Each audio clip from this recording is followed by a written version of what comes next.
Chers frères et sœurs en Christ, bonjour. Soyez les bienvenus dans les minutes bibliques.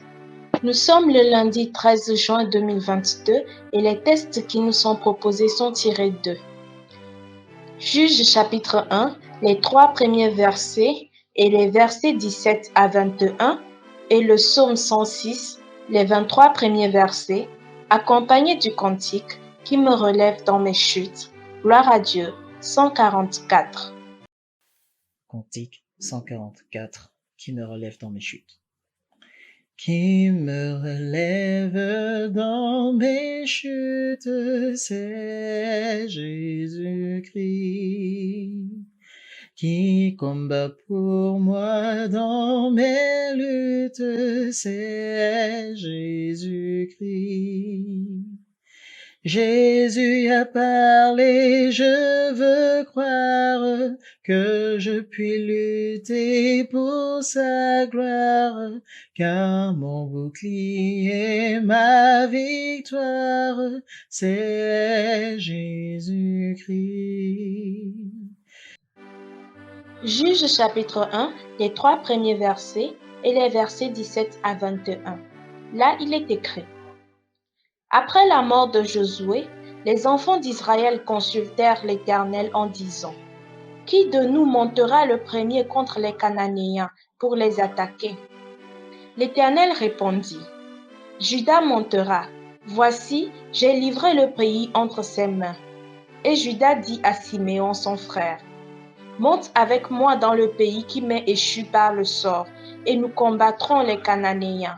J'irai aussi avec toi dans celui qui t'est tombé en partage. Et Siméon alla avec lui. Juda se mit en marche avec Siméon son frère, et ils battirent les Cananéens qui habitaient à Téphat.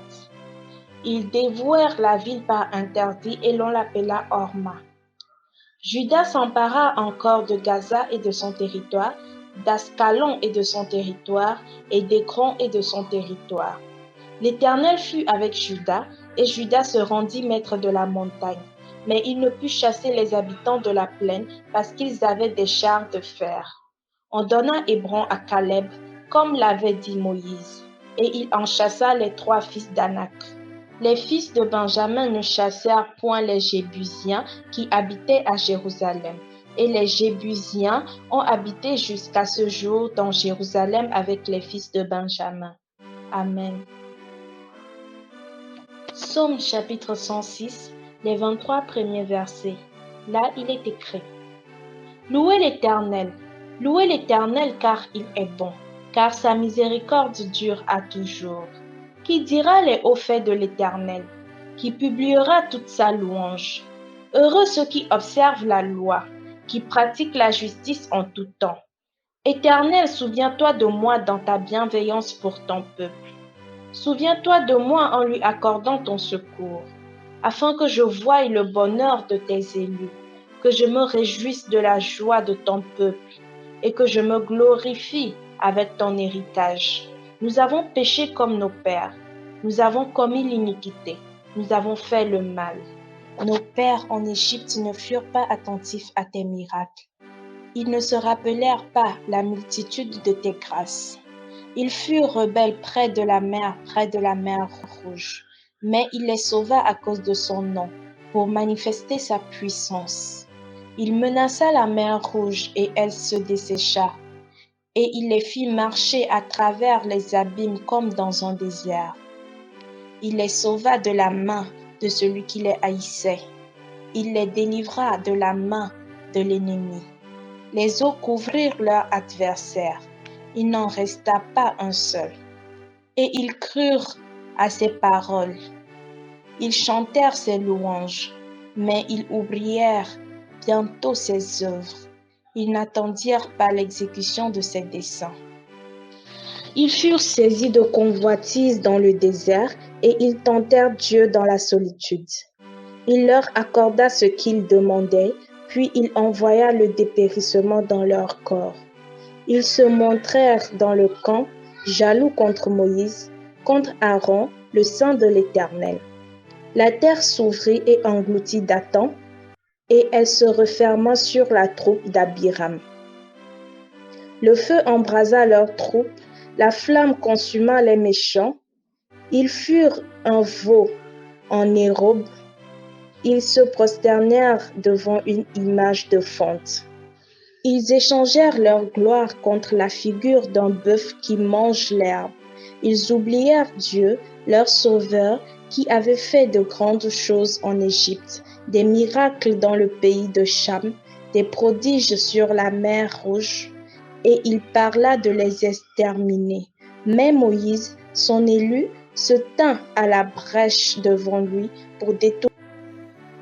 Chers auditeurs des Minutes Bibliques, soyez tous bénis dans le nom précieux de Jésus-Christ notre Sauveur. Comme tous les lundis, je suis le révérend pasteur Jean-Pierre Tchakounté de l'église missionnaire de la foi de Bertois Est Cameroun. En parcourant le texte de Juges chapitre 1 du verset 1 à 3, 17 à 21, nous prenons comme thème principal les conquérants de la liberté. Étymologiquement parlant, le nom juge réfère à magistrat chargé des affaires judiciaires.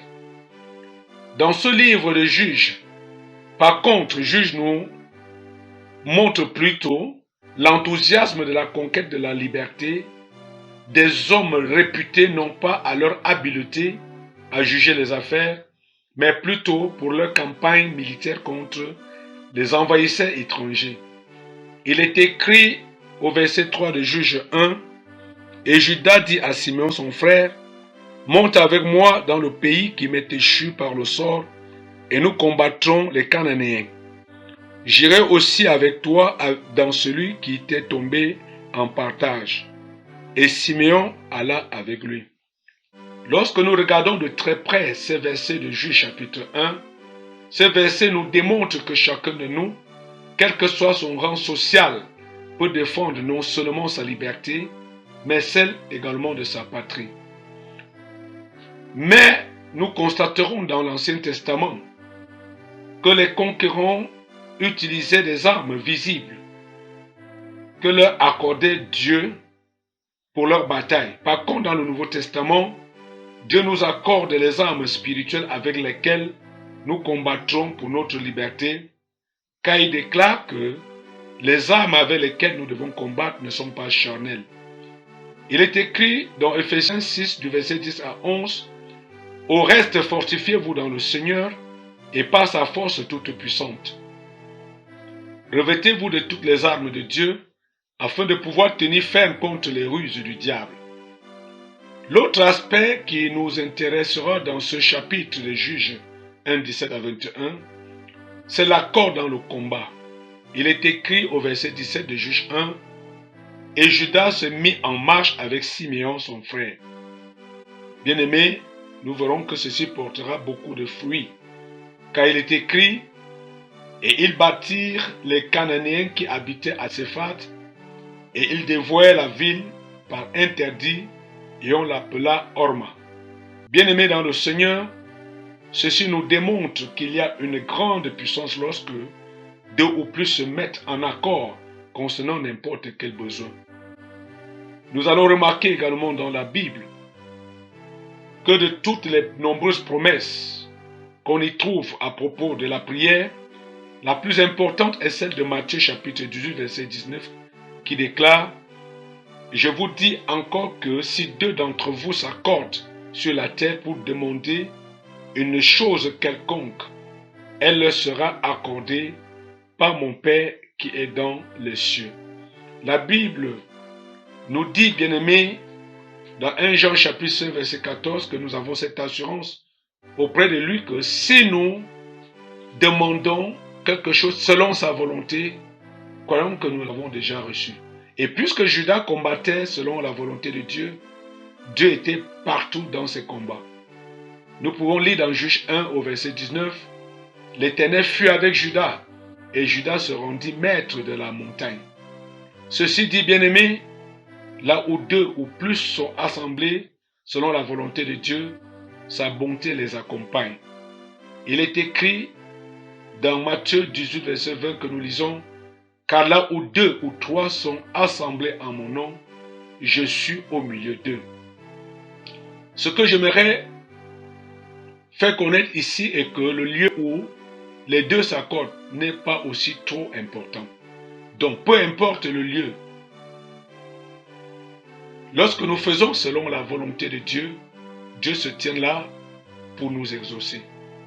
Ce que tu dois encore savoir, bien-aimé, est que Dieu aime la guerre. Il est aussi appelé Éternel Dieu des armées. Il a toujours besoin de conquérants. C'est pourquoi il t'appelle vaillant héros. Et ce que tu dois savoir est qu'il n'échoue jamais dans ses combats. Et en lui, nous sommes plus que vainqueurs par lui qui nous fortifie. Comme tout bon conquérant, bien-aimé, tu dois savoir, il a aussi besoin de motivation, de quelque chose qui va le booster à vite se lever pour ton combat.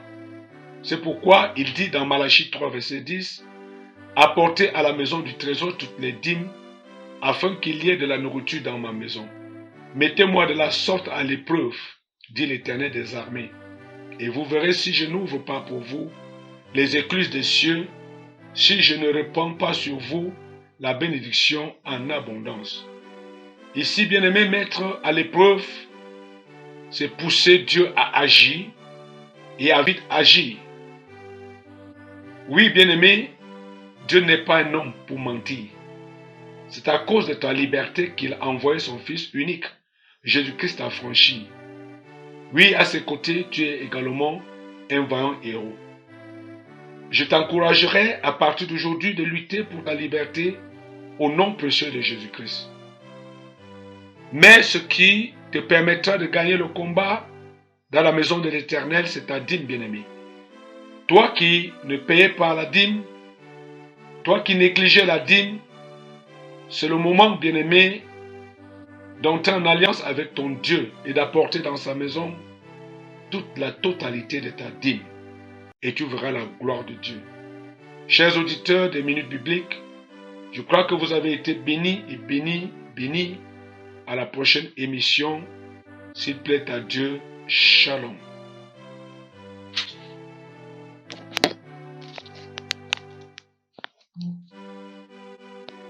Car rien n'est impossible à Dieu. C'est avec ces paroles que nous vous remercions d'avoir suivi Minutes Bibliques ce matin.